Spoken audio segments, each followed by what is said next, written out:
Esse conteúdo é indicado para maiores de 14 anos.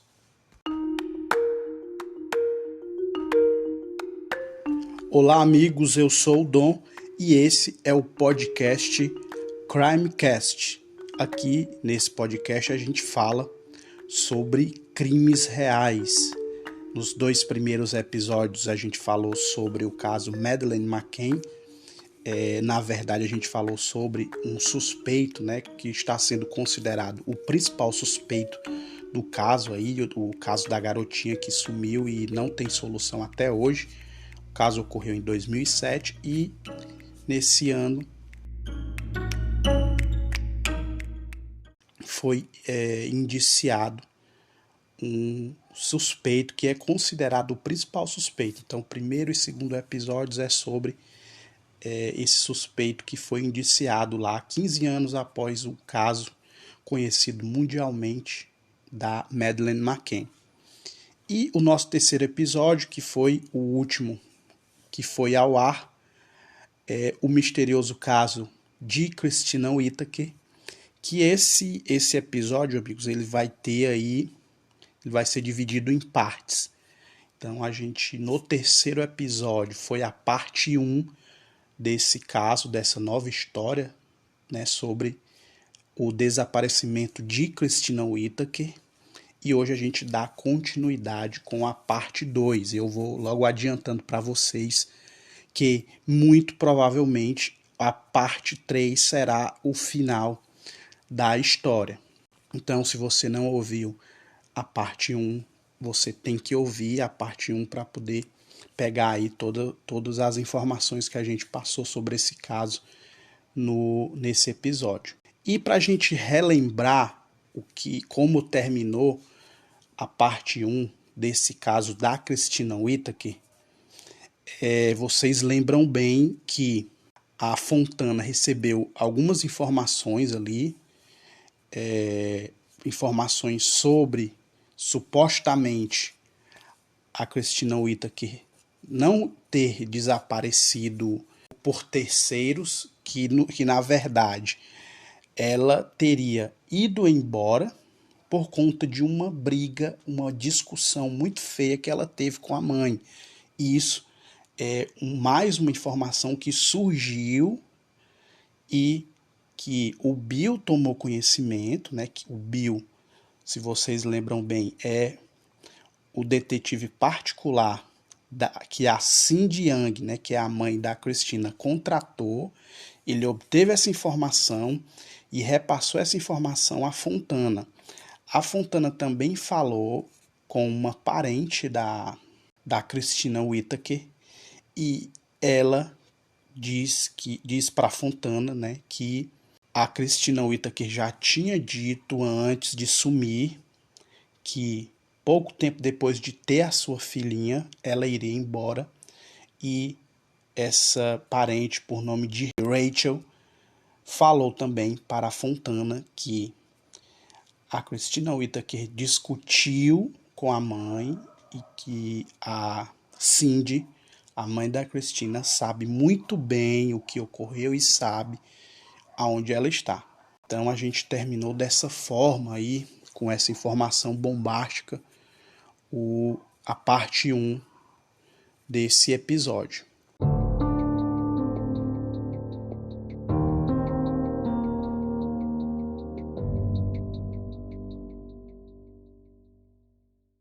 E aí, dando continuidade, né, ao caso e à investigação, a Christina Fontana vai conversar com algumas outras pessoas, né, para ver até que ponto as informações recentes que ela recebeu são verdade, até que ponto estão mal contadas. E aí, amigos, ela acaba recebendo informações mais preocupantes, né? A Fontana, ela ouve que o caso da Christina, ele não ter sido solucionado ainda, né? Já se passaram aí alguns anos desde o sumiço dela, e o caso dela não ter sido resolvido ainda estaria ligado à idoneidade do Departamento de Polícia de Hannibal. Pessoas, fontes anônimas, teriam dito para Fontana que há algo, algum problema, coisas sérias acontecem no Departamento de Polícia de Hannibal. Hannibal a gente sabe que é lá a localidade onde a Christina Whittaker sumiu. E além dessa informação, a Fontana também recebe outra, também muito preocupante, de que em Hannibal há a presença de máfia, de grupos de crime organizado, que estariam ligados a tráfico de drogas. Ou seja, aquela historinha lá do começo, de que Hannibal era uma cidade pacata e aquela coisa toda, na verdade, não era bem assim. Na verdade, se há problemas e corrupção dentro do departamento de polícia e ainda há crime organizado em Hannibal, então Hannibal, na verdade, é uma cidade bem perigosa. E aí, diante dessas informações, aí a Fontana vai continuar investigando para saber ali o que de fato é verdade e nisso tudo que ela acabou de ouvir. E aí ela vai, conversa de novo com as pessoas, algumas pessoas que ela já tinha conversado, dentre elas a Vic Lawrence, vocês lembram, que é a funcionária do bar Rookies, o bar que foi o primeiro bar que a Christina foi se divertir. Vocês lembram, no dia do sumiço dela, inclusive, foi o bar onde o namorado Travis deixou ela, que foi o primeiro bar onde ela foi expulsa, o bar Rookies. E a Fontana, conversando de novo com a Vic Lawrence, ela diz que, na verdade, a Christina já tinha arrumado confusão antes desse episódio lá do dia do desaparecimento. A Vic Lawrence, essa funcionária do bar Rookies, ela diz a Fontana que, na verdade, a Christina Whittaker já tinha sido pega usando drogas dentro desse bar. Então, essa questão dela ter sido expulsa e tal, ou seja, já haviam casos anteriores, e por isso também talvez essa questão da Vic não querer a Christina Whittaker lá. Então, mais essa informação aí que a Fontana recebe. E aí, outra pessoa que a Fontana conversa é a tal amiga, uma das melhores amigas da Christina Whittaker, a Amanda Newbanks, disse que ouviu boatos de que a Cindy, olha só mais essa informação aqui, uma das conhecidamente melhores amigas da Christina Whittaker, disse que já tinha ouvido boatos de que a Cindy se encontrava com a Christina às escondidas lá em Peoria. Vocês lembram que Peoria é o local para onde supostamente a Whittaker teria sido levada. E a Fontana começou a ouvir ali, e várias pessoas em Hannibal achavam que a família estava aplicando algum golpe por conta desses boatos ali, com a história do desaparecimento, e que muitas pessoas já não ajudavam nas campanhas, naquelas campanhas de arrecadação, por acreditarem nisso. Então havia ali um boato entre os populares de que o sumiço da Christina, na verdade, era uma farsa. E aí a Fontana continua procurando ali as pessoas para conversar novamente, para ver se as pessoas diziam mais coisas. E ela fala novamente com o Curtis Raine, conversa novamente com ele. O Curtis, vocês lembram, também é um funcionário do bar Rooks, né, que trabalha junto com a Vicky. E nessa conversa ele diz que a cidade tem vivido vários episódios de violência nos últimos anos, né?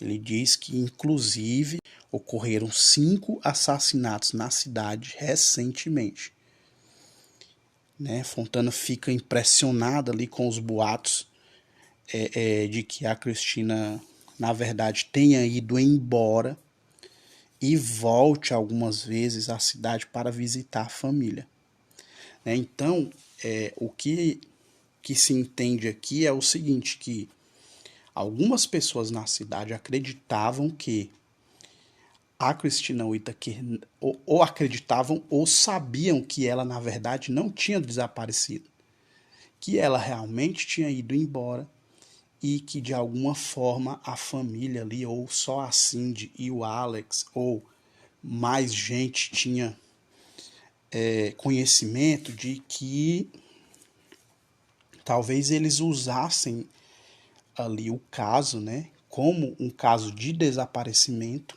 para, quem sabe, ganhar alguma coisa em cima disso. Então, os boatos, né, pela melhor amiga da Christina Whittaker, né, de ouvir boatos de que, na verdade, a Cindy se encontrava com a Christina em Peoria. Então, a Fontana fica muito impressionada com mais aquela informação. E aí ela descobre uma amiga, outra amiga da Christina Whittaker, que estava com ela, essa amiga estaria com ela bebendo no dia que a Christina sumiu, né? Ela consegue aí, o nome dessa amiga, essa outra amiga da Christina, é Brianna. A Brianna Carver, ela é conhecida como Breezy, né? A Fontana descobre também que essa Breezy, ela tem várias condenações em sua ficha criminal, como distribuição e posse de narcóticos, né?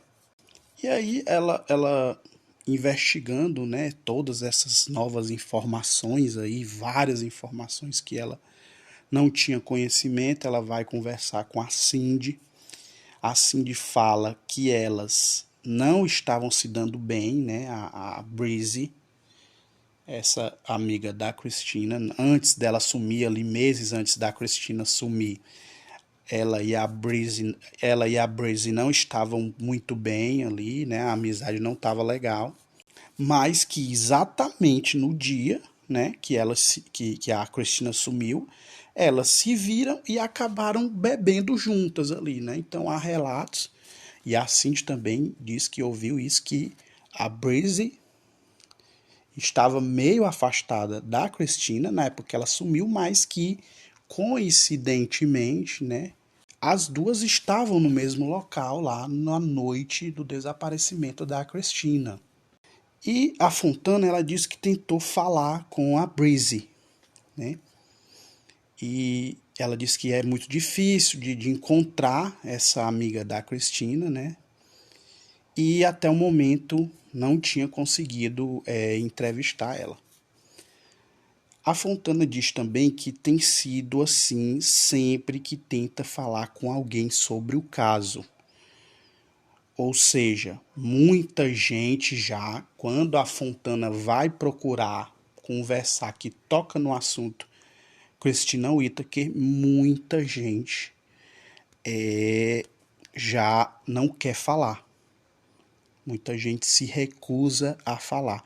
Então ela acaba não encontrando essa Breezy, procura outras pessoas e ela diz isso, que tá muito difícil ali para conversar com novas pessoas. As pessoas, quando ela toca no assunto, as pessoas já não querem conversar, já não querem falar nada, né? São poucas as pessoas que continuam ali conversando com ela sobre o assunto. E aí, a Fontana, não conseguindo, né, falar com mais pessoas, com pessoas que deem novas informações, né? A gente lembra que ela teve a informação sobre essa Brianna, né, conhecida como Breezy, mas que ela não conseguiu localizar para entrevistar. E aí ela tenta novamente, a Fontana, falar com o Danny Baker. Vocês lembram, né? O cara que encontrou, que supostamente encontrou o celular da Christina Whittaker. E aí o detetive Ben Lopes, né, que é o detetive contratado pela Fontana, ele descobre que o Danny Baker ele foi condenado por abuso sexual com uma menor. Ben Lopes faz ali uma pesquisa para a Fontana, ele descobre isso, né? O tal Danny Baker, que nunca foi visto ali como um, um grande suspeito, né? Que teria sido ali, em algumas vezes, investigado alguma participação dele, mas nunca foi considerado um grande suspeito. E aí, com essa informação sobre essa condenação de abuso sexual do Dan Baker, a Fontana ela tenta descobrir se há alguma conexão entre a Christina Whittaker e o Danny Baker, né? Um cara que é agressor sexual e uma garota de apenas 21 anos. A Fontana ela acha que o Danny Baker, na verdade, viu e falou com a Christina no dia do sumiço, né? A Fontana acha isso, ela não acredita. Fontana ela não acredita que ele tenha só achado o celular dela, né? Ela acredita que ele na verdade viu a Christina, ele talvez até tenha chegado a falar com ela. E a Fontana sabe que um homem com o nome de Wes, um sujeito que trabalha com cães farejadores, ele usou um de seus cães dias após o desaparecimento dela, né, para procurar ela. Olha aí, mais essa informação nova. Esse cara, o Wes Neff, ele diz que não foi a polícia que chamou, mas um conhecido chamou, né, sabia que ele trabalhava como adestrador de cães de busca e pediu para ele fazer uma busca, né? E o Wes foi lá com a Fontana, né? Ele fez o caminho, mostrando lá para a Fontana o caminho que fez com o seu cão. O nome do cão é Zeus, né? Um cão treinado em buscas de pessoas. E diz que o cão ele deu sinais muito claros de que a Christina teria passado em um beco. E esse beco é próximo aos dois primeiros bares que a Christina foi vista. Então, há aí talvez uma coerência, né, com os relatos das pessoas, né? A gente lembra que o bar Rookies e o bar Billiards, eles são praticamente bares ali vizinhos, e o beco onde o cão teria dado esses sinais, né, de que a Christina pode ter passado ali, era muito próximo ali desses dois bares. E ele diz também, né, o Wes diz também que a polícia de Hannibal nunca utilizou o indicativo desse cão, né, do seu cão, na busca pela Christina. E ele termina dizendo, né, que em sua opinião, e sua opinião do Wes, na opinião dele, o Danny Baker estaria sim envolvido. Olha só, o cara que participou ali de uma busca, e aí ele deixa bem claro que a polícia não foi quem solicitou, não foi a polícia quem solicitou essa busca, né? A gente começou esse episódio, né, a parte 2 dessa história, com informações de que talvez a polícia de Hannibal teria problemas, né, de conduta, problemas de corrupção. Então, é mais uma informação que casa, né? Por que que a polícia não não utiliza, né, essa ferramenta com essa informação desse adestrador de cães de busca? Por qual motivo, né? A gente sabe que um cão por si só, o indicativo de um cão por si só, ele não é suficiente para dar uma resposta, mas ele pode sim auxiliar numa linha de investigação, né? E o Wes, né, ele diz que na opinião dele, o Danny Baker estaria se envolvido, que não teria só sido como ele falou, né, não teria só achado o celular na rua, que ele talvez tivesse um envolvimento ali realmente no caso. E aí o outro detetive particular que está trabalhando com a Fontana, o John Scardina, ele diz a Fontana que andando por Hannibal, nos bares, é muito comum encontrar pessoas que gostam de falar sobre o caso Christina Whittaker e falar também sobre as coisas que vêm acontecendo em Hannibal. Já é diferente, né? Porque a Fontana diz que já tem tido problemas, né, para falar com pessoas novas, e já o detetive diz que tem conseguido falar, né, e o John, ele diz, né, que as pessoas falam que crimes de assassinato, desaparecimento de pessoas estão sendo encobertos já há algum tempo. Olha só, mais uma informação preocupante, né? O John diz que tem ouvido isso de algumas pessoas, né? É óbvio que a gente imagina que ele tem trabalhado disfarçado, né, e tal, então talvez isso, né, parece que as pessoas já conhecem a Fontana e por isso a dificuldade da Fontana de saber mais informações e as pessoas ali já saberem que ela é uma pessoa que é jornalista, já está trabalhando no caso, talvez isso esteja assustando as pessoas, mas o John conversando ali como se fosse alguém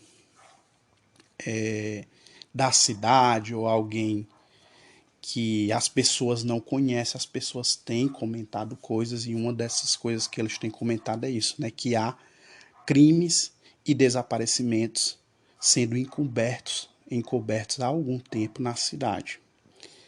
E aí o John diz que o Danny Baker, ele era conhecido por todos ali na cidade como um agressor sexual, confirmando lá aquela informação, e parecia ser um cara bem estranho, nas palavras dos populares, era um cara bem estranho, aquela pessoa esquisita do bairro, né, que tem quase em todo lugar.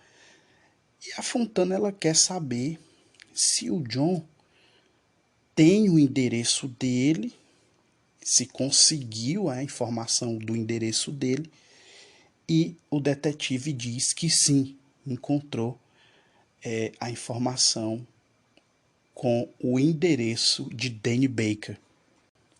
E aí a Fontana, ela tenta gravar conversas com moradores, né? Ela tenta ali esconder câmeras para ver se consegue conversar com pessoas como se estivesse ali numa conversa informal, né? Para não assustar as pessoas, ela começa a tentar usar esse artifício, né?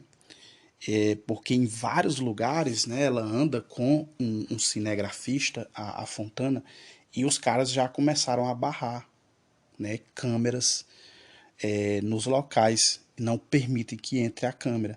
Ela tenta ir lá no endereço do Danny Baker.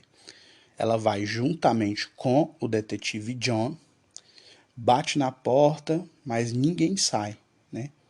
Ela continua tentando, vai várias vezes, né? Bate na porta, mas nunca é atendida, nunca foi atendida pelo Danny Baker no suposto endereço dele. Então, a Fontana tem aí essa informação, né, confirmada ali com a ajuda do seu detetive particular, o John, de que o Danny Baker é conhecidamente um agressor sexual, um cara meio esquisitão ali, o esquisitão do bairro, que muita gente sabe que é um agressor sexual. Eles conseguem o endereço dele, vão ao endereço várias vezes, mas não tem sucesso, né, em falar com alguém ou nem falar com ele, e não consegue nenhuma informação no endereço dele sobre o tal Danny Baker.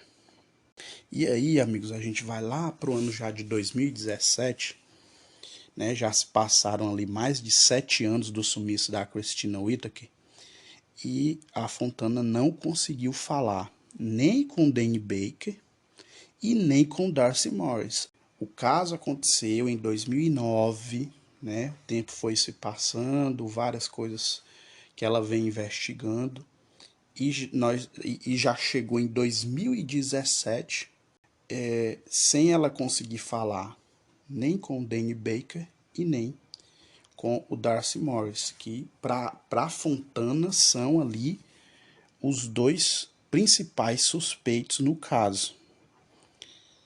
O Darcy Morris, ele está preso desde 2013, né? Ele espancou um cara até a morte, o Darcy Morris, que tem o apelido de Book. E em todo esse tempo, ele nunca respondeu a Fontana. Obviamente, a Fontana vem, várias vezes veio e vem tentando falar com ele, mas nunca conseguiu.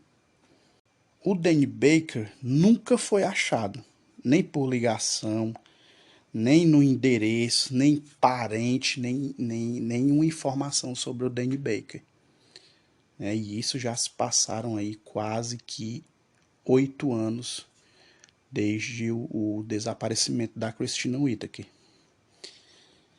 A Fontana diz também que não acredita mais na Cindy, e ela se vê ali num beco sem saída, né?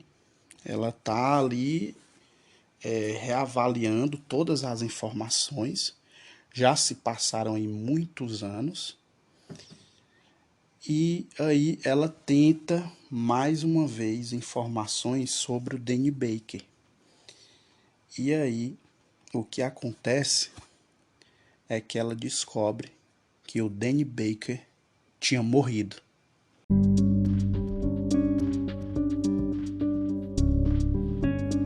Isso mesmo, amigos. Danny Baker teria morrido de infarto. A Fontana pensa no que fazer, né? E começa a procurar alguma pessoa que conhecesse o Danny e que talvez tivesse conversado com ele sobre o caso da Christina Whittaker. Durante todo esse tempo ela procurou os caras que são os suspeitos, né? E se passou tanto tempo e que o Danny Baker morreu, né? Ela descobre isso e agora ela vai procurar alguém, né? Ela sabe que é muito difícil, mas sem novas informações ela tenta encontrar alguém que talvez tenha tido ali um passado com o Danny Baker, já, e quem sabe uma pessoa que tenha ouvido sobre o caso, né, que tenha ouvido falar sobre o caso. E aí, depois de procurar muito, a Fontana consegue encontrar alguém. Ela encontra Janet Bell, ex-mulher de Danny Baker.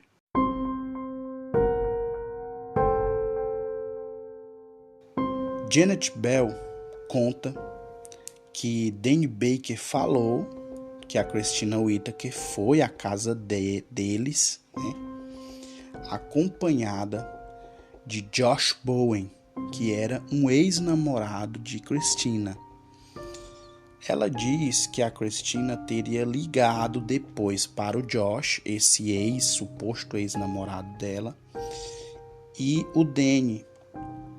O Danny estaria com ele nesse momento. Olha, isso foi o que essa ex-mulher do Danny Baker está contando, que ela está contando para a Fontana, né? Ela disse que a Christina Whittaker teria ligado para o Josh e o Danny Baker estaria junto com esse Josh no momento, e ela teria pedido uma carona para ir para casa, né? E como ele estava de carro, Josh Bowen, eles foram buscá-la, né? E aí a história que foi contada, que a Janet Bell soube, é a seguinte: que eles, quando foram buscar a Christina, teriam atropelado a Christina Whittaker, e esse atropelamento teria sido de forma acidental, né? Sem querer, supostamente, né? E ela diz que o Josh, o ex-namorado da Christina, vendo ali a situação, a Christina estaria no chão depois de ser atropelada numa esquina. O Josh estaria bêbado junto com o Danny Baker no carro, e o Josh teria ameaçado o Danny para que ele ajudasse a se livrar do corpo da Christina Whittaker. Olha só o relato da Janet Bell sobre o que teria ocorrido. Ele faz sentido, esse relato, por quê?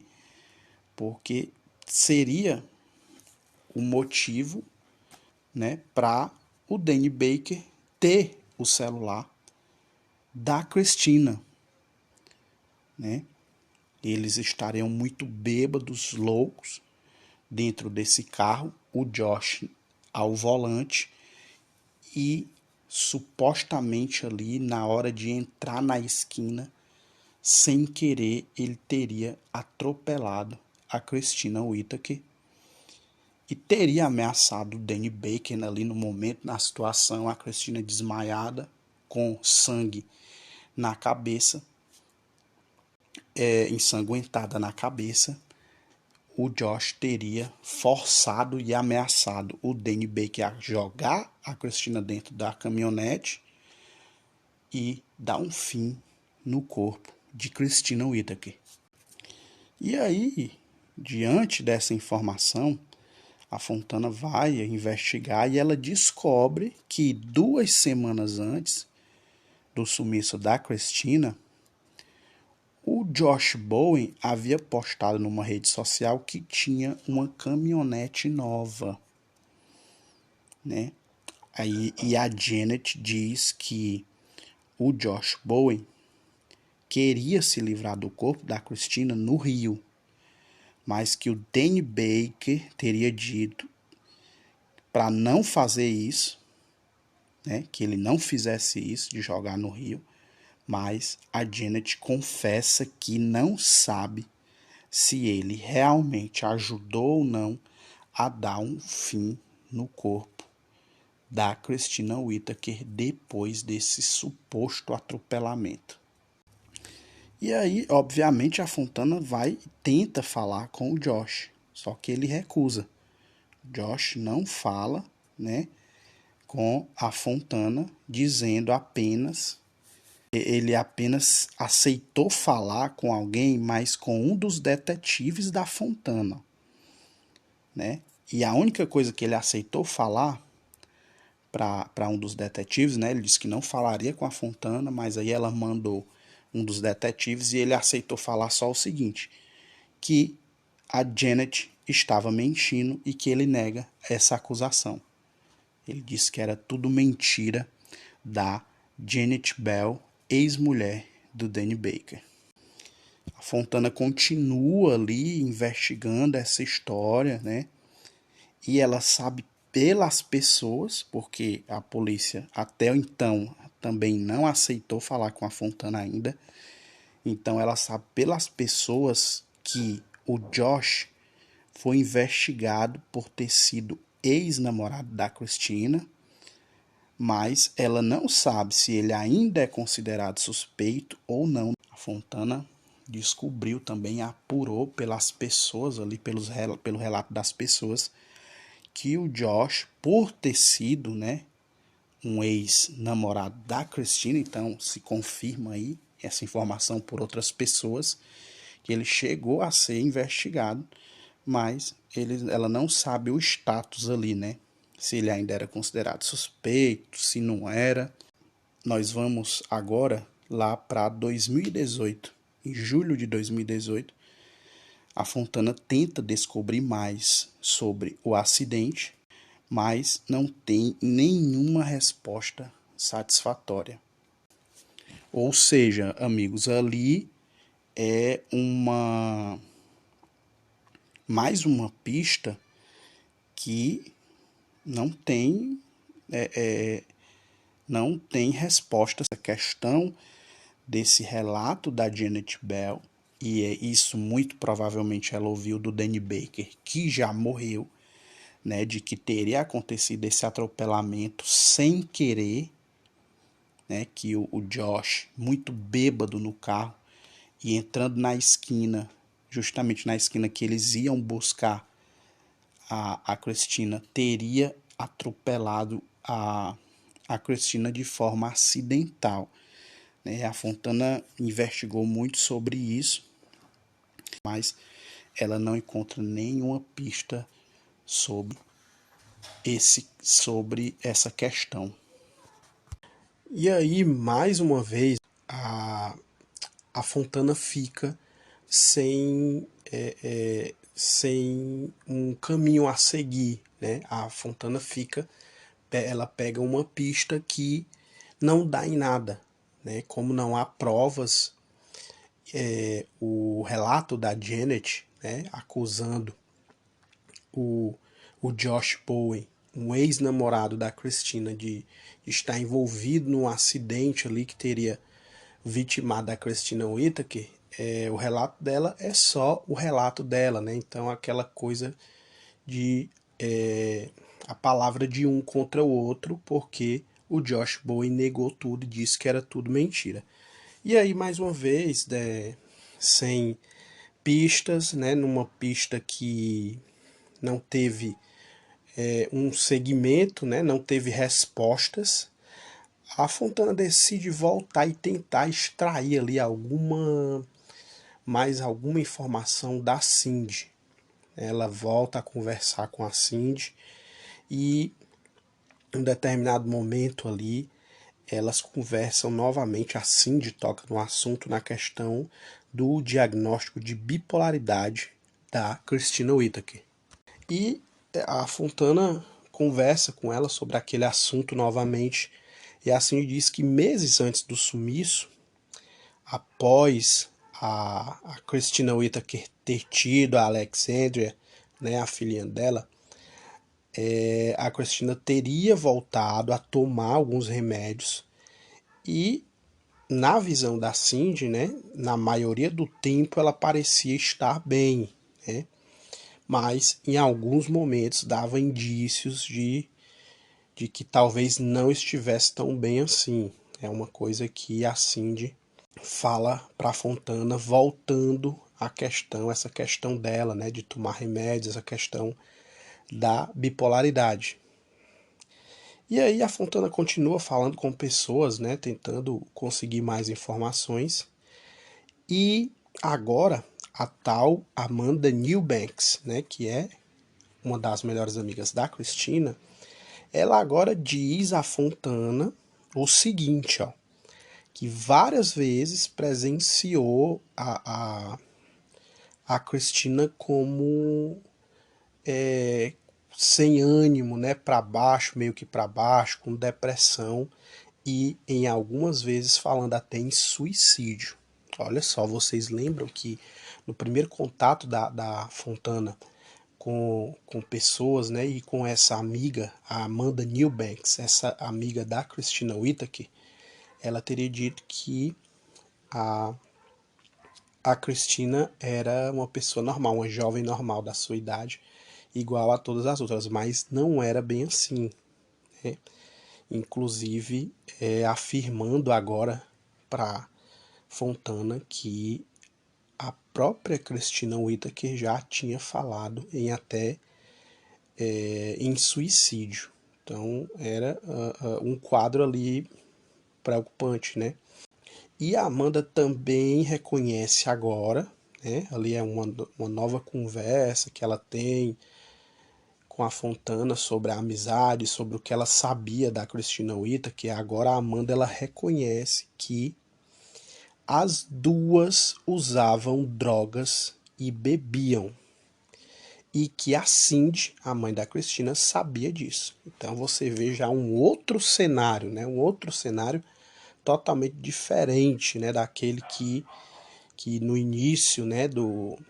Da história e de quando a Fontana foi ali conversando com parentes, com amigos, é um outro cenário totalmente diferente, né? O fato de uma melhor amiga dela dizer que a mãe dela sabia que elas usavam drogas e tal, é um cenário totalmente diferente.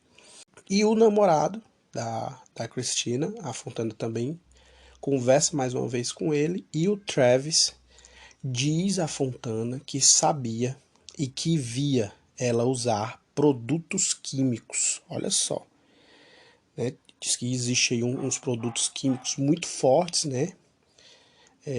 Alguns até ali que seriam para limpeza de computador, e que ela fazia uso desse tipo de produto para se drogar, né? Nas palavras do Travis.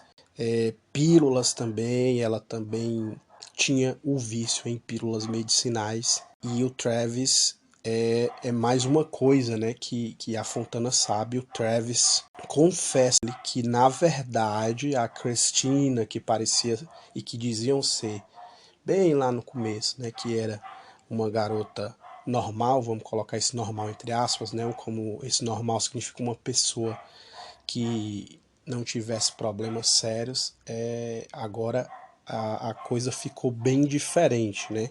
Tanto a amiga dela quanto o namorado dizem que, na verdade, ela tinha aí vários vícios e vários problemas relacionados a drogas e esse tipo de coisa. O Travis também, ele contando, né, para Fontana, ele dizia que tentava fazer ela parar com as drogas e que o grande problema da Cristina eram os amigos, né? Eles eram as más influências. E aí, depois de ouvir, né, esses novos relatos aí de uma amiga, né, da melhor amiga da Cristina, do namorado da Cristina, a Fontana vai ali procurando outras pessoas para confirmar esses relatos e essas informações, né? E aí ela encontra uma outra amiga da Cristina, né, que se chama Heather. E essa Heather, ela diz que viu muitas e muitas vezes a, a Cristina também ficar para baixo e chorar quando ficava bêbada. Começava a falar sobre o avô, mas que ela não explicava bem sobre essa questão. E aí a Fontana pega essa nova informação aí, né, agora repassada por outra amiga, a Heather, o que teria a ver nessa questão aí do avô que ficou meio sem explicar, que ela ficava para baixo, que ficava quando ficava bêbada. E a Fontana vai e pergunta sobre isso para a Cindy. Ela leva essa informação para a Cindy. E a Cindy diz que o seu pai, avô de Cristina, abusou dela quando mais nova. Aí uma informação bem triste e chocante, né? A Cindy confirma que a Cristina, quando pequena, foi abusada pelo avô. E aí a Cindy explica, né? Ela diz que ele abusou dela com apenas 7, 8 anos de idade. E ela, a Cindy, só descobriu isso depois que o seu pai já tinha morrido. Ela chora bastante contando, né, esse relato para a Fontana e desabafa ali, diz que se tivesse conhecimento disso antes do pai ter morrido, ela mesma é que teria matado. E aí a Fontana fala com depois, né, dessa triste informação ali confirmada pela Cindy, a mãe da Christina, ela vai falar com David Scott.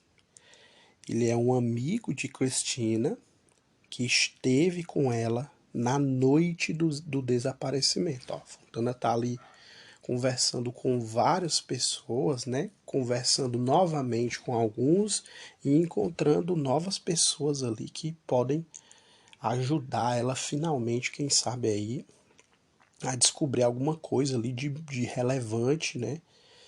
E ela vai falar e ela vai e encontra o David Scott, né? Esse amigo da Christina que estava com ela na noite do desaparecimento.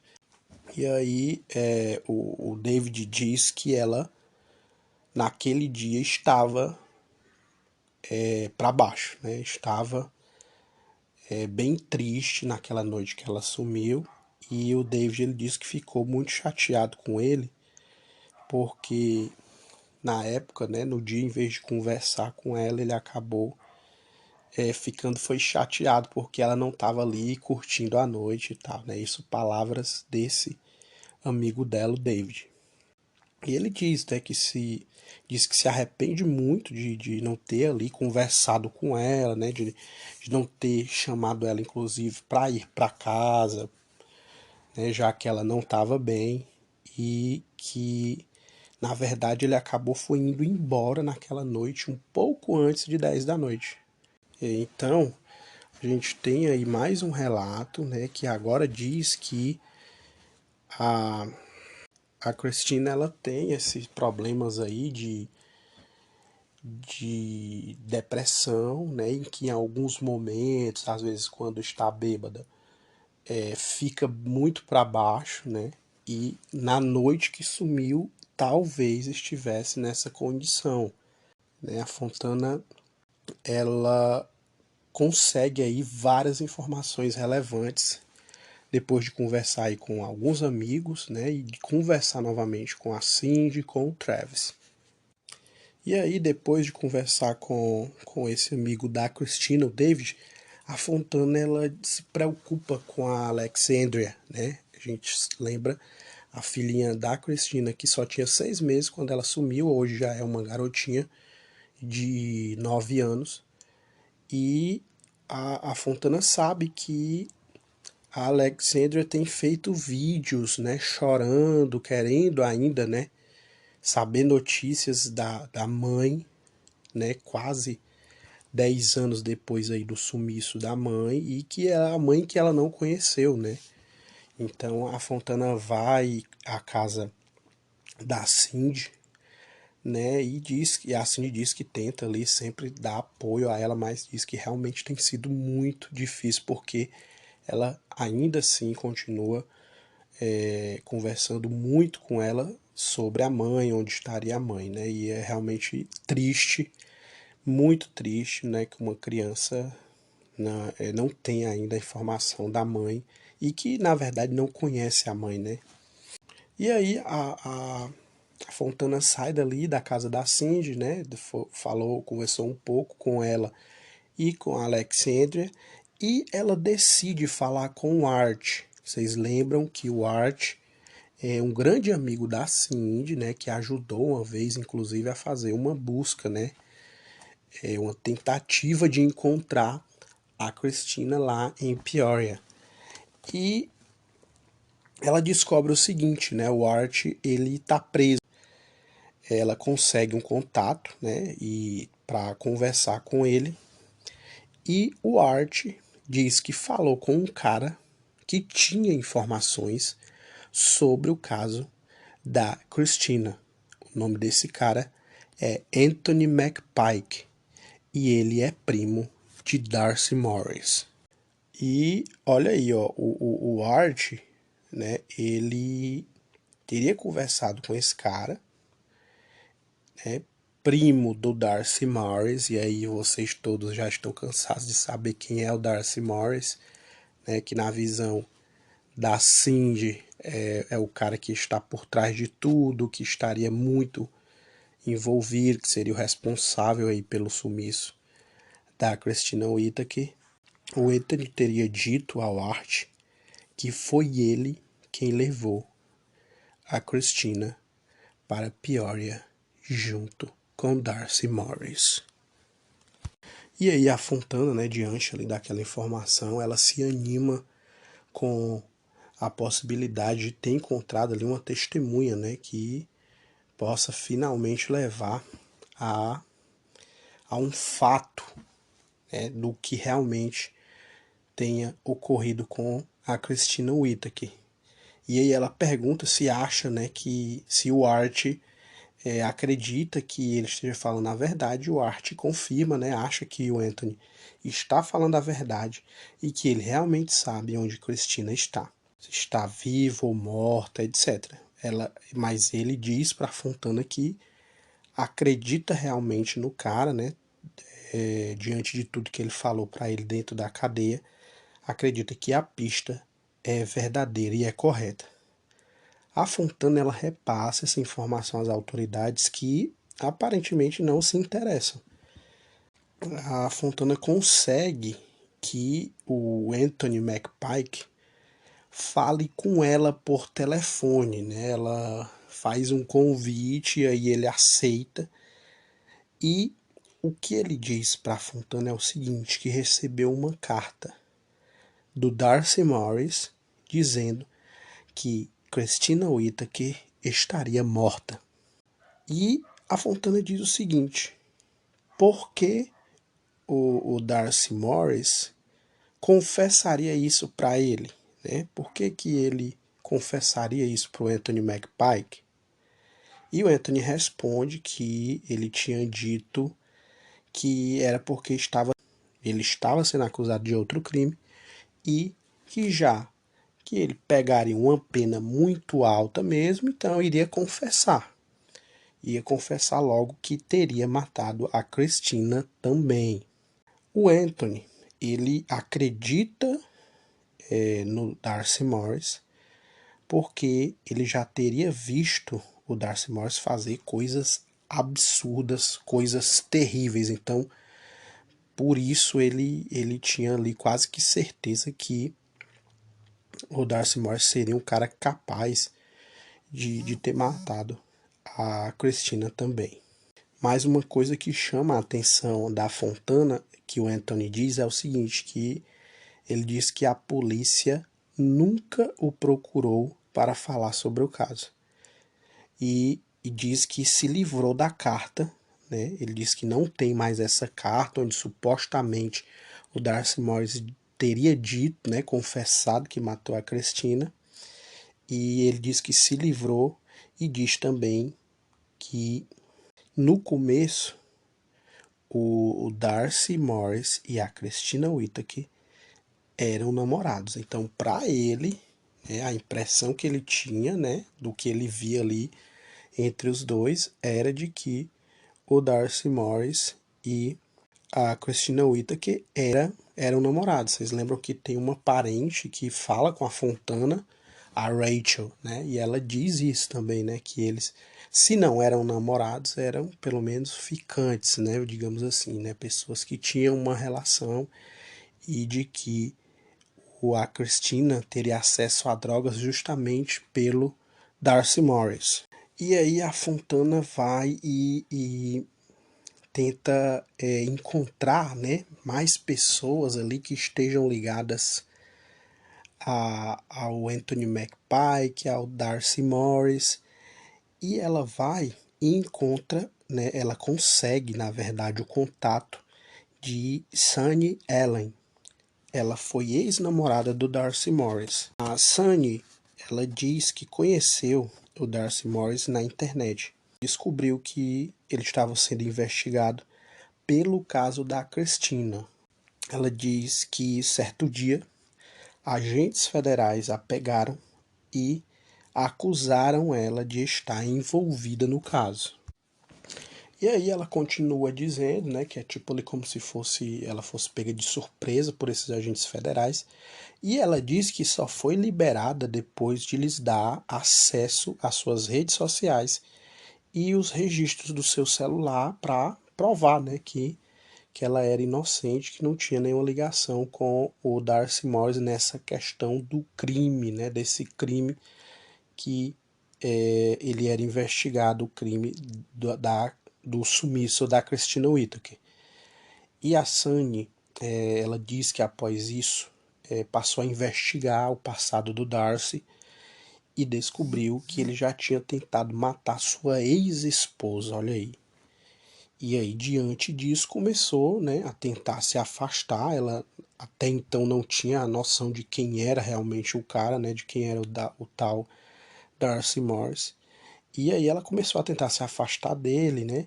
E semanas depois, a Sunny diz o seguinte, que o Darcy Morris ligou para ela e foi até o encontro dela. Chegando lá, ela viu, já percebeu que algo não estava normal. E ela disse que quando ele se aproximou, ele já deu um soco no rosto dela. E ali naquele momento, no susto, meio que no susto, ela tentou fugir, mas caiu um pouco mais à frente e ele continuou batendo nela. E ela conta esse relato ali muito emocionada, né? E ela diz que lembra de ficar inconsciente e voltar. Ela ficava inconsciente e voltava, né? Por conta das pancadas que o Darcy Morris estava ali dando nela, né? Soqueando ela, dando chutes. E ele tinha descoberto de algum jeito que os federais tinham falado com ela. Então, vocês entenderam bem, né? Alguns agentes chegaram até a Sunny para ver se conseguia pegar o Darcy Morris justamente pelo o caso da Christina Whittaker. E ela provou, né, conseguiu mostrar ali com o celular e tal que não tinha nenhuma ligação, mas de algum jeito o Darcy Morris soube que os agentes federais falaram com ela e na cabeça dele, né, ele já imaginou que ela teria falado alguma coisa, né? Então ele vai e espanca ela, né, de forma muito violenta.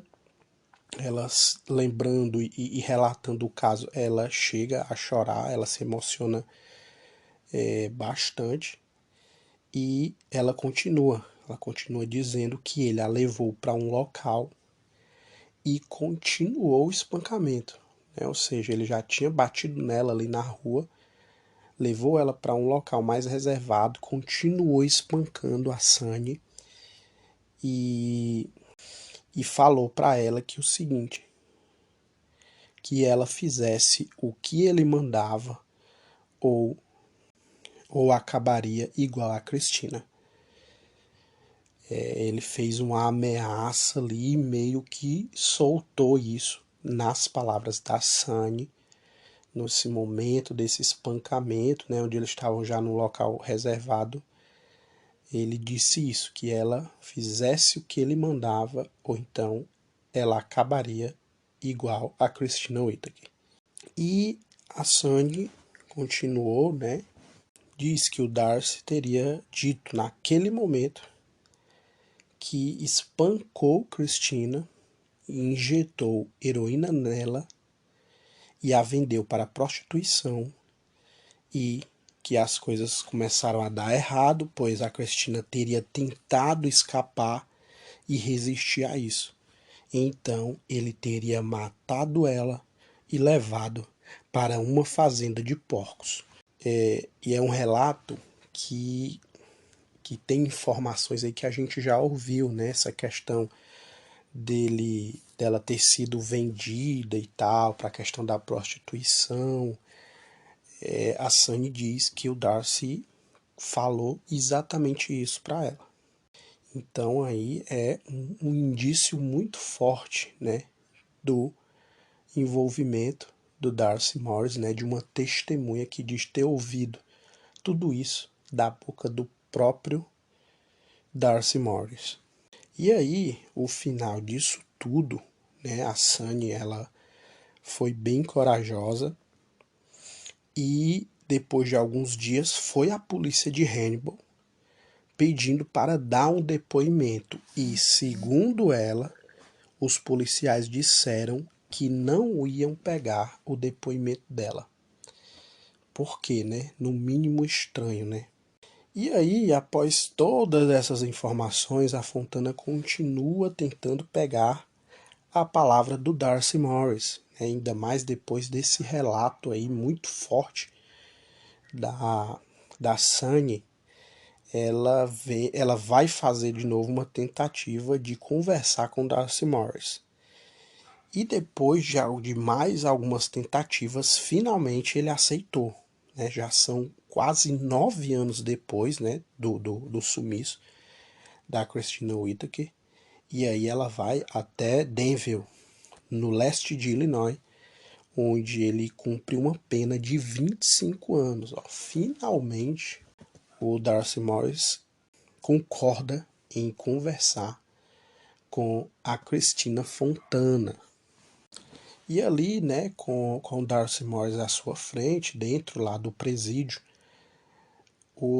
a Fontana vai e leva a ele todas as questões e o Darcy, ele nega tudo para a Fontana, diz que nem conhecia a Christina Whittaker, diz que não estava em Hannibal na época e diz que todas as pessoas que falaram que ele é o culpado, que elas estão erradas.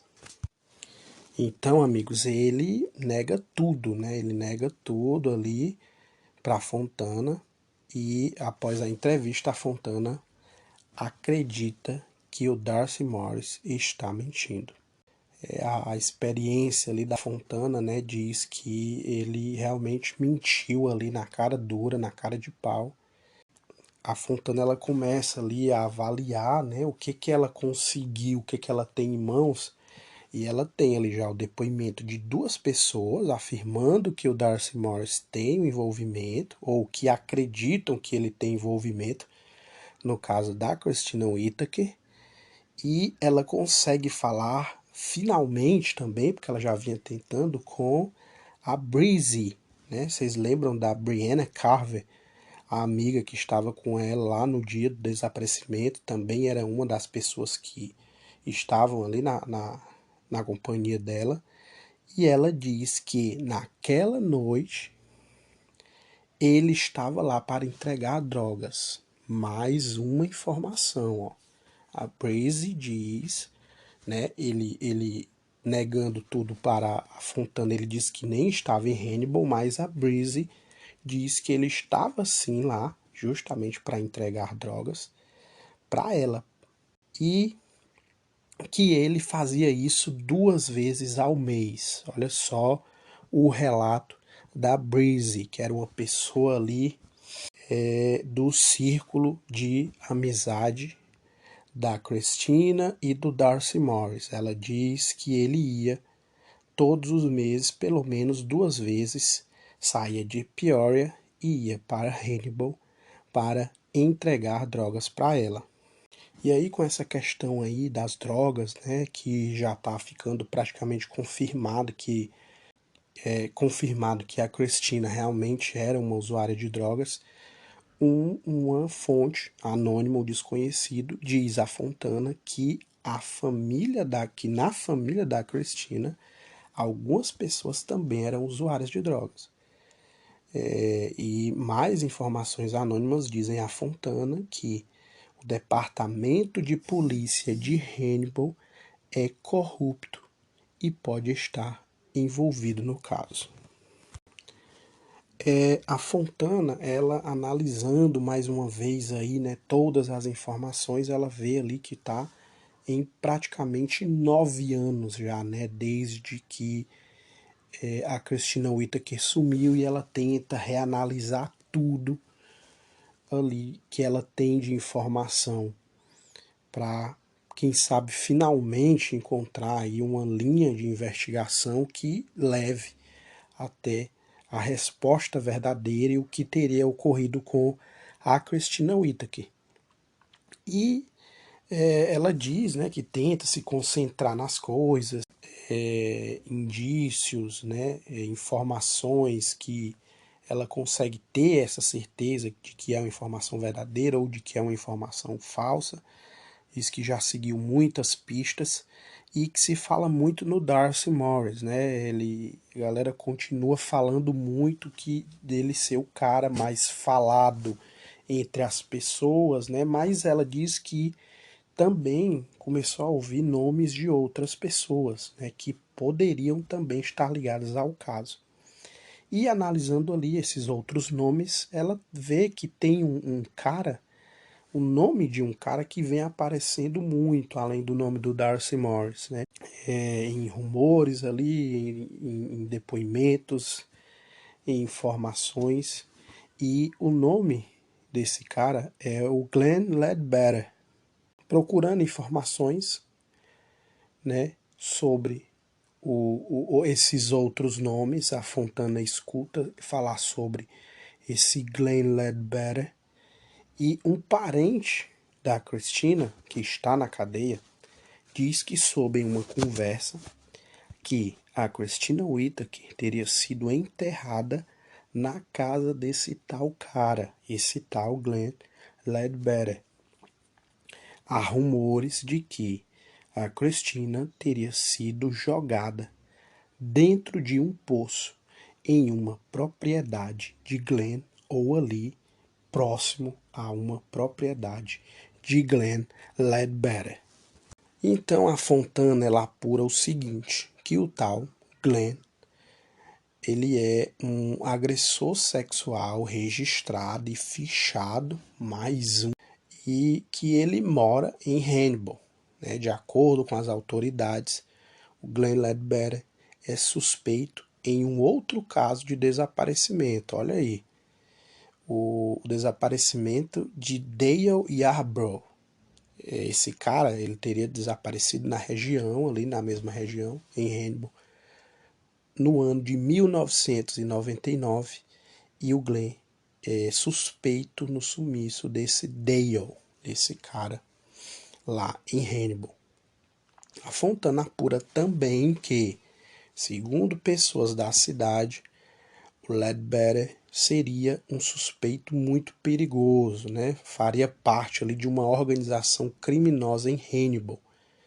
E essa organização existe há muito tempo lá na cidade. Uma espécie de etnia, digamos assim, são os Romanishaws, que eles são mais conhecidos como ciganos, né? Um termo pejorativo usado ali para se referir a eles. É como se fossem pessoas de fora da cidade, né? E aí muitos chamam eles de ciganos. E as autoridades dizem que algumas pessoas desse grupo são criminosas, né? E que podem cometer ali alguns crimes, são conhecidas por cometer crimes que vão de fraude simples até tráfico de narcóticos. E a Fontana, pesquisando sobre isso, ela descobre o jeito de agir ali, de lidar com as coisas na base da violência, né? Segundo relatos aí de alguns grupos, algumas famílias de Roman Shaws. E aí a Fontana ela consegue falar com um ex-membro de uma gangue Roman Shaw, né? E ele confirma para a Fontana o modus operandi sempre cruel e impiedoso, né, para fazer sumir pessoas. Olha aí a informação de que eles realmente são bem violentos e que podem sim matar pessoas facilmente. Muitas famílias, né, desses grupos Roman Shaws são de pessoas cidadãs ali dentro da comunidade, né? Mas alguns clãs ainda são conhecidos na cidade por aplicar golpes. E ali, diante desse nome do Glenn Ledbetter e dessa possibilidade aí, né, das famílias criminosas a Fontana tenta descobrir a ligação, né? Qual que seria essa ligação, né, entre Ledbetter e a Christina Whittaker?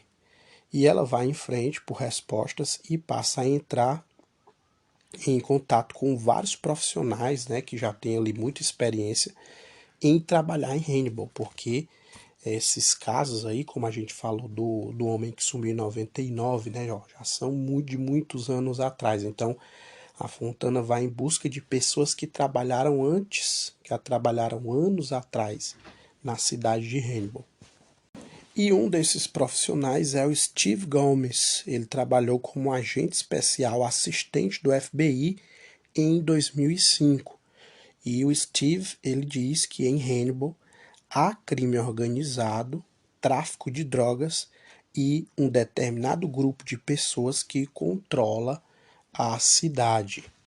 E aí ele diz, né, que é um grande desafio trabalhar em Hannibal, né, combater o crime em Hannibal, pois não se sabe em quem confiar. Há também uma ex-delegada chamada Gina Bradshaw, trazida pelo Steve, né, para ajudar, e ela trabalhou na polícia do Missouri por mais de 25 anos, incluindo o departamento do delegado que trabalha com Hannibal.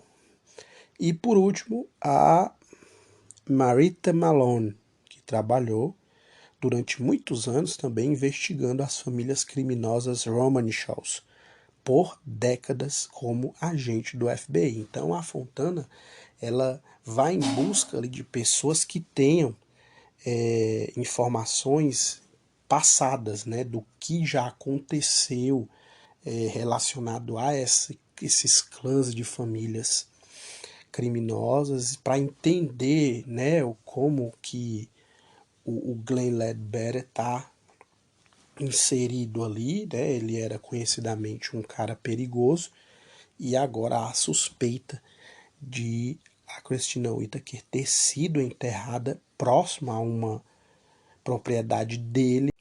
E aí a Fontana reúne todos, né, e vai conversar ali com os profissionais e eles confirmam que a família Ledbetter é uma das famílias Romanshaws que são conhecidas por serem criminosos, ó. E que na hierarquia da organização criminosa eles estariam no topo. Olha aí mais essa informação. Eles dizem também que havia relatos dos Ledbetter explorarem garotas sexualmente.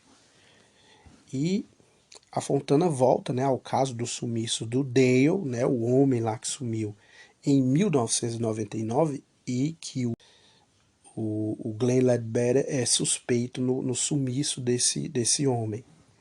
E aí a Fontana pergunta, né, se o Dale, o cara que sumiu, se ele era envolvido com as famílias, com as tais famílias criminosas. E elas dizem que os relatos da época é que ele seria um capanga da organização, né, um cara ali contratado por eles para trabalhar, mas que esse cara teria visto algo que não era para ver ou soube de alguma coisa que não deveria saber, né? E o que fizeram foi dar um fim ao cara. E esse caso, eles dizem, né, que nunca foi resolvido, esse caso do Dale Yarbrough. E eles também confirmam o seguinte, né, que tudo que souberam na época do sumiço do Dale é que ele desapareceu da fazenda da família dele no dia 15 de setembro de 1999 e simplesmente nunca mais foi visto. A Fontana pergunta se as agentes tiveram em algum momento condições de pedir um mandado de busca nas propriedades dos suspeitos. E elas respondem que sim, muitas das vezes tiveram condições, mas o problema eram o que elas chamam, né, palavra delas mesmo, o problema eram os boca abertas. E os boca abertas, né, a gente já tem mais ou menos uma noção, né? Elas dizem que eram autoridades locais de Hannibal que vazavam informações, né? Ela diz que todos eram amigos de infância, né? Cresceram juntos. a Gina diz que a Fontana tem que ter bastante cuidado com quem fala na cidade. Então, a Gina Bradshaw, ela diz o seguinte, que os caras, tanto gente da polícia como caras que eram criminosos, eles tinham ligação, eram caras que tinham crescido na cidade, tinham crescido juntos na cidade. Então, geralmente, caras da própria localidade, autoridades, né, de Hannibal, quando sabiam de alguma coisa, já vazavam para os criminosos. Então, era muito difícil pegar os caras por conta disso. E a Fontana, ela ela diz que tentou conversar, né, e perguntar sobre os asfaltadores na comunidade e percebe que ninguém quer falar. E ela diz que percebe ali que todos sabem exatamente o que eles fazem e tem medo de falar. Os asfaltadores é o seguinte, amigos, eles eram pessoas desses clãs de famílias criminosas que eles aplicavam golpes. E um golpe que ficou muito comum na cidade era o seguinte, esses caras, né, eles se passavam por empreiteiros e enganavam pessoas ricas que estariam ali com interesse em comprar propriedades na cidade. Então, por isso aí o apelido de asfaltadores, porque eles faziam muito, né? Era um golpe que eles davam bastante, né? Quando chegavam pessoas ricas, né? Com posses, com dinheiro, querendo comprar propriedades ali, eles se passavam por empreiteiros e ganhavam ali muito dinheiro desse pessoal rico. E ela diz que tocando nessa palavra, né, asfaltadores na cidade, ela percebia logo que toda a cidade, os moradores conheciam quem eram eles, o que eles faziam, né, e tinham muito medo de falar, porque sabiam que eles eram ali das famílias criminosas, do crime organizado. E aí, né, um dos profissionais que estão ali agora ajudando a Fontana nesse esforço, né, para tentar encontrar pessoas que tenham informações relevantes, né, sobre essa questão aí dos asfaltadores, das famílias criminosas. A Gina Bradshaw, ela diz a Fontana que ela pode ali tentar conseguir alguma informação porque ela tem contatos, né, com algumas pessoas e que essas pessoas teriam acesso a ex-integrantes das famílias Roman Shaws, que são dos clãs de famílias criminosas.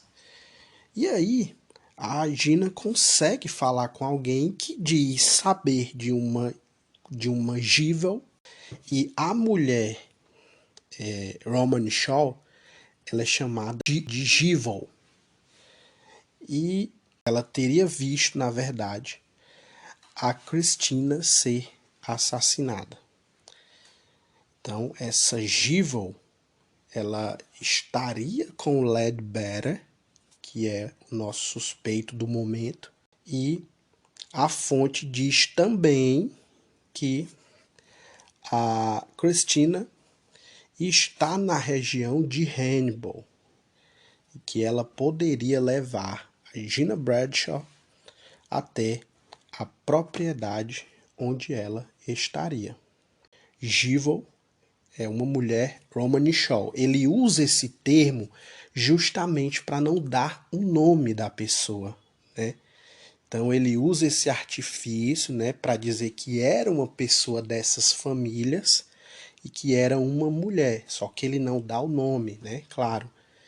E essa mulher da família Roman Shaw, de uma das famílias Roman Shaw, ela teria visto a Christina ser assassinada e ela estava com o Glenn Ledbetter, que é, como eu já falei, a pessoa aí que está sendo investigada no momento, né, como uma pessoa que talvez tenha participado do caso da Christina Whittaker. Além disso tudo, né, essa informação dessa mulher que seria uma testemunha, a fonte ainda diz que sabe mais ou menos qual seria essa região onde supostamente o corpo da Christina Whittaker teria sido enterrado. Então, isso é para que fique claro aí, para que não fique nenhuma dúvida. E aí a Fontana ela continua pegando informações com ex-agentes, né? A Gina Bradshaw é uma pessoa que estaria ali na equipe dela trabalhando com ela, então ela consegue contatos de ex-agentes que trabalharam ali no passado e que conhecem toda a história desses criminosos aí da cidade desde muitos anos atrás. E aí a Fontana consegue falar com Joe Hunold, né? Esse cara, ele é ex-chefe de departamento de polícia de Hannibal. E ele diz a Fontana que desde que ele entrou, né, que ele iniciou a carreira de policial na cidade, ele já ouvia falar sobre essa questão de vários policiais do departamento serem amigos dos tais asfaltadores. Vocês lembram que os asfaltadores são como eles são conhecidos na cidade, né? As famílias que são criminosas e que são muito perigosas, conhecidos pela população como muito perigosos e conhecidos por dar golpes, né? Então ele confirma isso, né? Esse ex-chefe de departamento de polícia, ele confirma isso, que desde até antes, no momento dele entrar na polícia, ele já sabia desses amigos dos asfaltadores, amigos desses criminosos que estavam dentro da polícia, que eram policiais, detetives e enfim. E várias famílias em Hannibal, ele diz que são asfaltadores. Ou seja, existe ali dentro de Hannibal várias organizações em que famílias inteiras fazem parte desses golpes, né? É isso que o Joe confirma também para a Fontana. E ele fala para a Fontana também o seguinte: uma dessas famílias, né, que são conhecidas por aplicarem golpes, é a família de Cindy Young, a mãe de Christina Whittaker. E aí, recebendo essa informação, né, de um cara que já esteve ali dentro do departamento de polícia, a Fontana liga para a Cindy e pergunta o sobrenome dela de solteira, que é o sobrenome Elsie. E a Cindy confirma, né? A Cindy não nega e a Cindy confirma que a família Elsie, que é o sobrenome da Cindy antes dela casar, né? Quando ela casou, ela virou Cindy Young, né? Mas o sobrenome de solteira dela, o sobrenome Elsie, era de uma família que ela confirma que não era bem vista na cidade. E aí essa parte dessa questão dessas famílias e tal, crime organizado, essa coisa toda, faz a Fontana continuar ali seguindo esse caminho. E ela descobriu uma outra coisa. Ela descobre que em 2015 a polícia de Hannibal investigou o tal Ledbetter e que eles consideraram fazer buscas em sua propriedade. Mas o Ledbetter teria negado o acesso e a polícia estranhamente teria desistido de procurar algo ali na sua propriedade. Mas como assim, né? Como, né? Que poder teria, né, essa família Ledbetter, né, de negar o acesso à polícia e a polícia desistir? É bem estranho, né? E a Fontana conversa com alguns contatos ali e percebe que há uma grande parte das terras na região ali do sítio do Ledbetter que não são dele. Ela pesquisa ali, né? E aí ela consegue uma ajuda com a Gina, né? A Gina Bradshaw tá ali sempre auxiliando a Fontana, e ela consegue uma ajuda para vasculhar ali essa área em busca de restos mortais da Christina, que supostamente estariam ali. Então, amigos, também para a gente continuar ali, aqui numa linha de raciocínio, que a gente entenda bem o que está acontecendo ali no momento, no momento. Uma fonte repassou a Gina Bradshaw uma região que seria propriedade desse Ledbetter. E essa fonte, né, como já foi dito, ela diz que uma pessoa viu a Christina ser morta e o corpo da Christina estaria nessas terras que são do Ledbetter ou ali no entorno, né, próximo à região. E a Fontana, ela descobre que há um pedaço ali da terra que na verdade não faz parte da propriedade do Glenn Ledbetter. E o que a Fontana faz? Ela vai ao local ali vizinho a essas terras do Ledbetter e tenta encontrar algo ali. E aí, tentando, né, fazer essa busca ali nos arredores das terras do Glenn Ledbetter, a Fontana conversa com um policial, o nome dele é Darren. Ele diz que trabalhou no departamento do delegado em um caso de suicídio. E eles estão conversando ali, né, sobre essas questões da cidade, né, sobre crimes na cidade. E ele conta uma história, né, quando ele trabalhou ali, de que foi ver esse caso de suicídio. E quando chegou lá, na cena do crime, né, onde o corpo estava, ele olhou, analisou bem ali e disse para o seu parceiro que não era um suicídio ali, que tinha indícios de todos os indícios de ser um homicídio.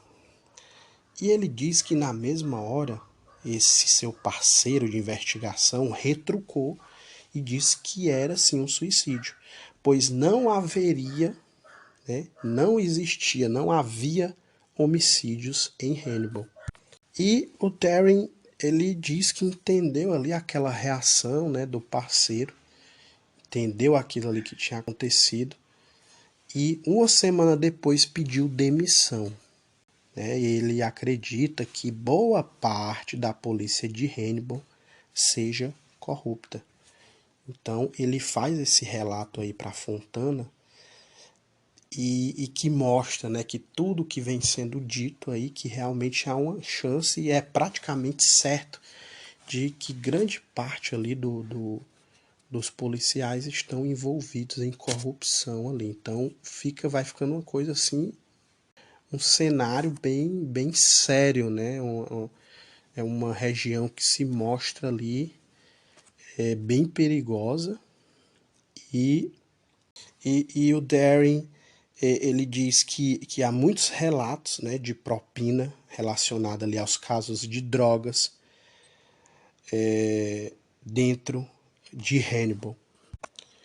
A Fontana ela continua ali com a ideia de ir até o local ali naquela parte onde ela descobriu não fazer parte das terras do Glenn Ledbetter, e ela leva a Jen Meyer, né, é uma adestradora de cães de busca. Ela vai com um cão ali para a região próxima à propriedade, né, lá. Ela leva uma cadela chamada Tessa e solta ali na região em busca de algum vestígio de restos mortais. Agora, assim, a adestradora, né, a Jen, ela diz que pelo tempo que já se passou, é como procurar uma agulha no palheiro, mas que não custa nada tentar, né? Ela diz que, assim, pelo tempo que já se passou, é muito difícil, mas que valeria a pena pelo menos dar essa olhada ali com os cães, né? Que o auxílio dos cães faria com que existisse ali uma chance mínima de se encontrar alguma coisa. E aí eles começam ali as buscas, né, com o cão está solto, a cadela está solta ali na região, e durante o trabalho ali chega um homem em um quadriciclo, né, a Fontana já acha esquisito ali, a gente lembra que isso ali é nos arredores da propriedade do Ledbetter, e o cara chega com um quadriciclo e diz à Fontana que aquele lado do terreno também faz parte das terras do Ledbetter, né? E que os cães dele, né? Eles têm cães ali também dentro do terreno deles que viram a movimentação e ficaram latindo muito, né? Com a presença das pessoas ali, está ali a Fontana, o policial Darren, a Jen com a cadela, né? Fazendo a busca. Então os cães da propriedade ali do lado começam a latir, por isso eles percebem aquela movimentação e esse cara vai até lá, né? E aí a Fontana vai, fala com ele, né, e diz que achava, né, que ali era um terreno, na verdade era um terreno público, aquela parte ali da terra, mas diz que vai embora, né? A Fontana decide sair e voltar no outro dia. E aí eles vão embora, né, para evitar qualquer problema ali, eles vão embora. E a adestradora que estava, né, com a Fontana, ela decide repassar, a Jen, ela decide repassar à chefe de polícia atual, a Jennifer Grory, o ocorrido sobre a busca com a cadela lá naquela região. E a chefe atual do departamento de polícia de Hannibal pede para conversar com a Fontana. E a Fontana, ela diz que já são ali 9 anos desde que tudo começou, né? E é a primeira vez que alguém da polícia aceita falar com ela.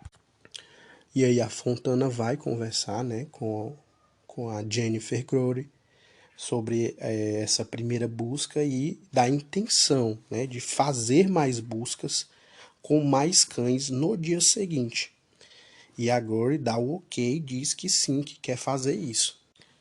E aí no dia seguinte a Fontana é acompanhada no local, né, pelo policial Tripp, policial lá do departamento, e por mais um adestrador de cães de busca, né, o Kyle, e o seu cão Jet. Eles levam mais um cão no dia seguinte, junto ali, vão ali junto policiais e tudo.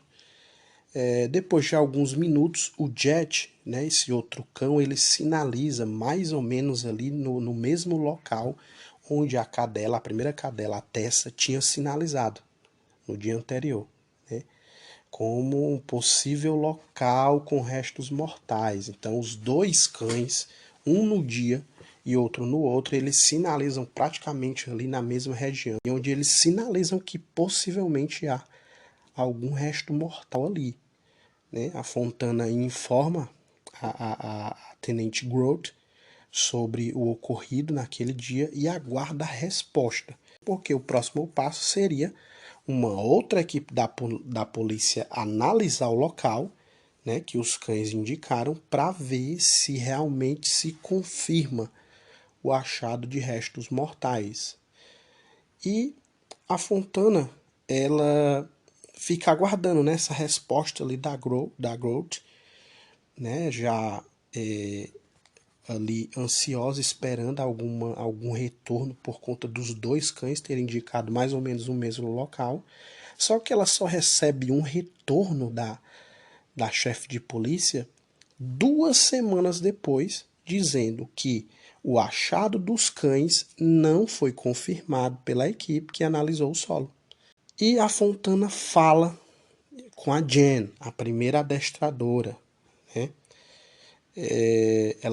A Jen tenta falar com a Grory, né, sobre pegar ali uma cópia desse relatório, né, que ela diz que fizeram, né, do raio-x do solo. Só que a Grory, ela diz que não poderia liberar cópia do relatório, e a Jen diz que depois de outra tentativa, né, ela ficou tentando ali ver com seus próprios olhos o relatório do solo, ela diz que depois não recebeu mais nenhum retorno de Glory. Ou seja, amigos, eu acho que está muito claro aí, mas só para a gente continuar entendendo bem, para que todos entendam bem, os cães foram lá, né? Primeiro com a Jen e depois com o outro adestrador. Os dois cães sinalizaram, cães que são treinados, né? Cães que são treinados em buscas de restos mortais. Eles sinalizaram o mesmo local e aí o protocolo com essa indicação de dois cães seria outra equipe da polícia analisar o solo, né? Eles têm ali uma espécie de raio-x para confirmar se tem realmente ali restos mortais naquele local onde foi indicado pelos cães. E a Glory, ela só diz que não foi encontrado nada, a equipe diz que não confirmou nada. A Jen pede um relatório que seria muito normal, né? A Jen dá a entender que isso seria muito normal, me passa uma cópia do relatório. E por algum motivo, a Jennifer Glory, a chefe da polícia, enrolou um pouco e depois não retornou mais e não cedeu essa cópia do relatório para ela.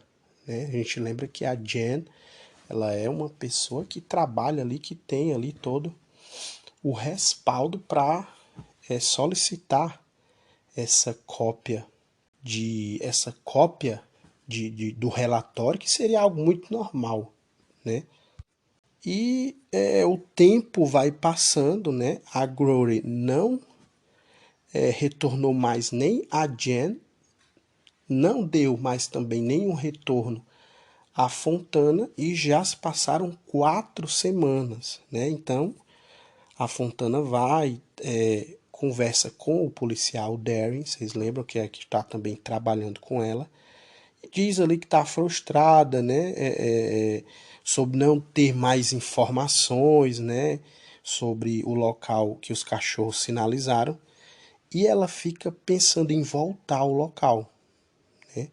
Ela conversa ali com o Darren e fica vendo ali, conversando com ele ali, que é um policial, para ver qual que seria a possibilidade de voltar ao local e ela mesmo escavar ali e verificar se há alguma coisa. E a Fontana, ela diz, né, que ela só vai sossegar quando tiver ali uma resposta concreta, né, sobre aquela pista, né? Então, conversando ali com o Darren, eles decidem ir, eles mesmos irem até o local novamente. Eles também chamam a Jen para escavar lá no local por conta própria. A Fontana e o Darren, eles vão lá, escavam o local, né, onde os cães sinalizaram, e foi encontrado ali, eles começam a encontrar ali alguns pedaços de ossos. Eles encontram ali ossos, mas não sabem ali se são ossos humanos ou se são ossos talvez de algum animal, alguma coisa do tipo. Eles no mesmo local também eles encontram arame, né, uns pedaços de arame que ali pelo formato eles acham que podem ter sido usados para prender as pernas ou mãos de uma pessoa. Isso daí eles encontram ali, eles vão com paz, escavam o local e já encontram isso daí. Encontram ossos, encontram pedaços de arame, pedaços de arame que parecem que podem ter sido usados ali para prender as pernas de alguém, as mãos de alguém. Eles pegando ali, olhando, analisando o que eles estão tirando ali do local. E então, ali depois de algum tempo deles escavarem, eles começam a escutar barulho, né, de motores, né, se aproximando. Vocês lembram que na primeira vez chegou um cara lá num quadriciclo e tal, dizendo que ali é terreno dos Ledbetter. E quando eles começam a ouvir agora nessa vez, né, então eles já percebem, né, já sabem que vem vindo alguém, então eles juntam tudo e saem dali rapidinho e levam para a polícia.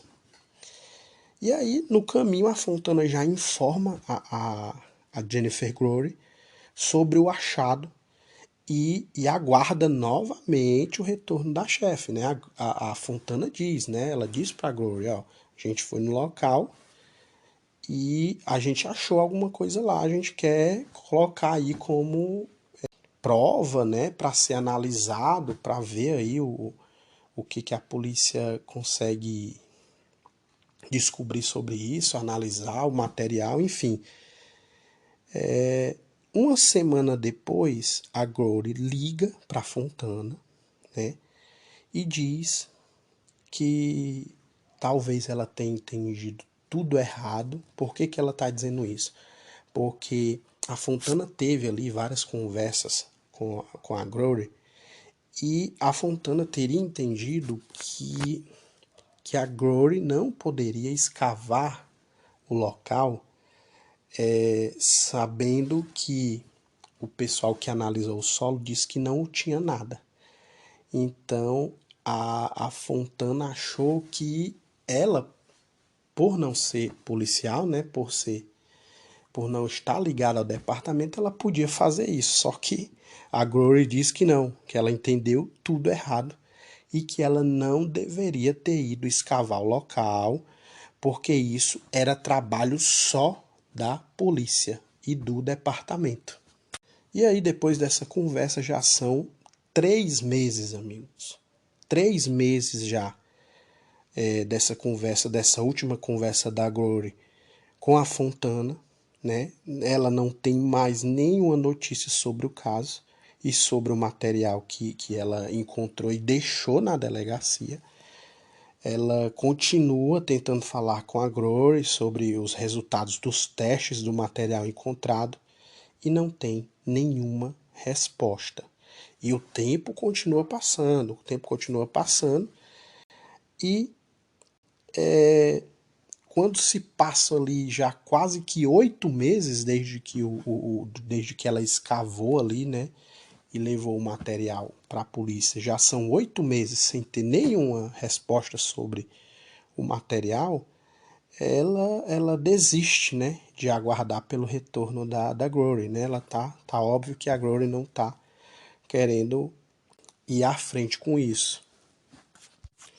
E aí, diante disso, né, a Fontana ela decide fazer o seguinte, ela vai procurar, né, ela vai tentar encontrar outras testemunhas, né, e seguir aí esse caminho, por enquanto que não tem nenhuma resposta sobre o material.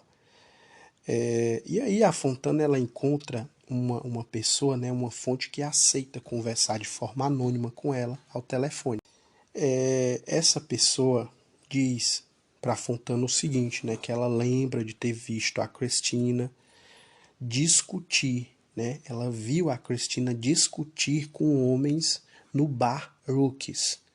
E aí é sempre bom lembrar, o bar Rookies é o primeiro bar onde a Fontana entrou na noite que ela sumiu. Né? E essa fonte diz que viu a Christina discutindo com homens nesse bar.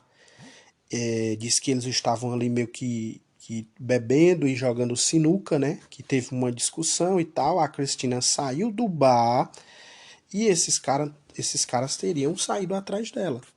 É um pouco diferente do que a gente sabe, né? Do que a gente ouviu primeiro, né? Que Christina teria arrumado uma confusão. Talvez a confusão fosse essa, né? Mas diz aqui que a Christina saiu do bar, essa fonte, né? No relato dessa fonte. A Christina saiu do bar depois de uma discussão ali e esses caras teriam saído atrás dela.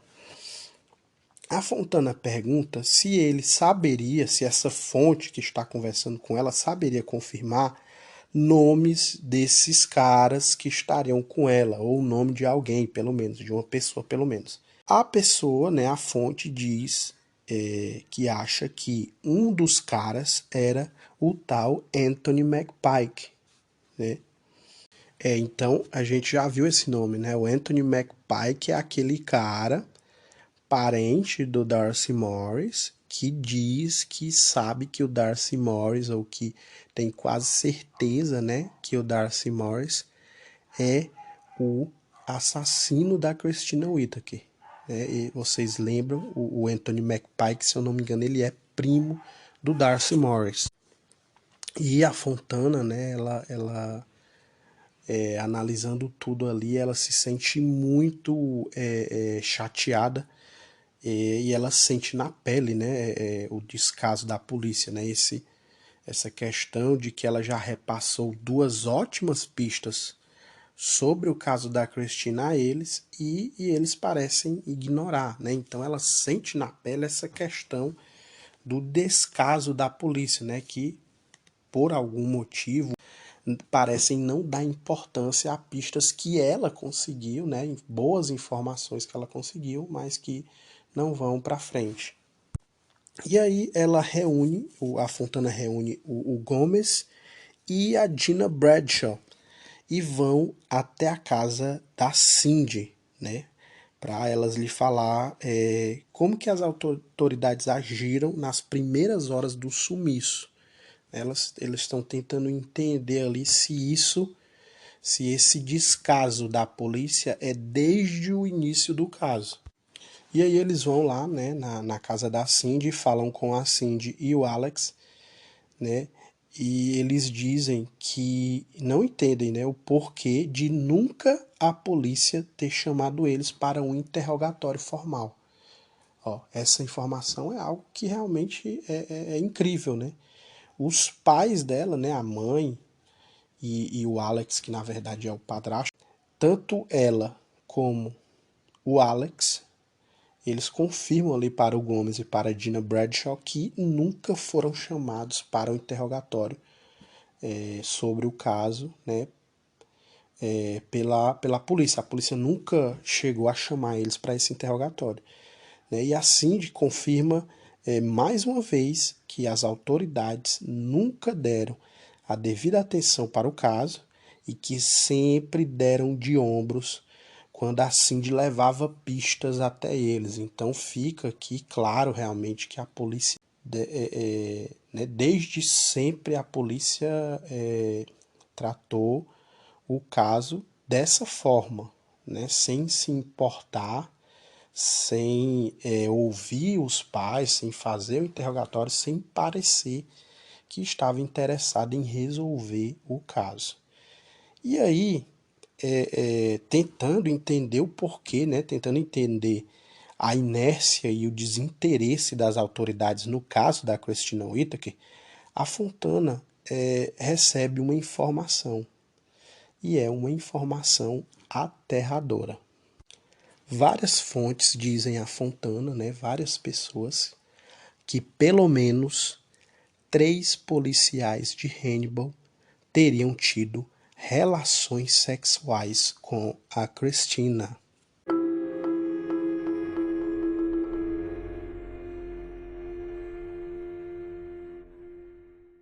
E tem mais, né? Uma das autoridades locais teria sido acusado de apresentar cocaína para a Christina Whittaker. Olha que rumo, né? Que rumo tomou o caso. Informação realmente aterradora. E diante dessa informação aí, a Fontana ela vai buscar, né, mais fontes, e ela consegue falar com um traficante, né, com um cara ali que vendia drogas na época que a Christina era menor de idade, né, e ele confirma que sabia de pessoas importantes, né, pessoas grandes que eram viciadas, e de que havia muita corrupção ligada ao tráfico de drogas na época, né, porque rolava muito dinheiro. E aí a Fontana segue, né, investigando essas informações aí, e um dos detetives dela, né, o John, ele descobre o seguinte: ele descobre que a Cristina e outras garotas faziam festas com alguns policiais e que havia sexo e droga nessas festas. Isso é confirmado por uma das amigas da Cristina, né, que ela, óbvio, não quis se identificar, mas confirmou isso diretamente para a Fontana. E a Fontana vai decidir falar com aquela amiga lá, aquela melhor amiga, Amanda Newbanks. Essa que deu a informação de forma anônima é outra pessoa, né? E a Fontana fala com a Amanda Newbanks para ver o que é que ela diz, né? Sobre essas questões aí. E a Amanda Newbanks também confirma as festas. Então, toda aquela história de pessoas normais, de pessoas tranquilas, né, que foram contadas a respeito da Cristina, parece que era tudo mentira, né? A Amanda Newbanks confirma essas festinhas que elas faziam com policiais, né, onde tinham drogas, sexo, e a Fontana consegue mais outra informação de uma outra amiga da Christine, da Breezy, né? Ela consegue conversar com a Breezy e a Breezy diz algo para a Fontana que é o seguinte: ela confirma tudo, né? Essas relações que tinham com os policiais, que ela confirma que ela mesma já foi pega no flagra transando com um policial. O parceiro desse policial flagrou ela transando com o cara. Mas o departamento de polícia nunca foi informado a respeito. Então, tem informações de várias pessoas confirmando todo esse cenário aí de envolvimento, né, dos policiais com drogas, com festas e sexo com menores de idade. E residentes locais dizem também saber de policiais que trocavam favores sexuais com meninas jovens. Então depois de várias amigas da Cristina confirmarem, a Fontana consegue confirmar também pessoas da cidade que sabiam dessas questões aí, né? Que policiais trocavam favores sexuais com as meninas jovens, né? E que alguns desses policiais ainda estavam na ativa no departamento, né? A Fontana tenta, com tudo isso aí, todos esses relatos aí, a Fontana tenta uma entrevista formal com o departamento de polícia para falar sobre todas essas acusações, mas o departamento se nega a dar qualquer declaração.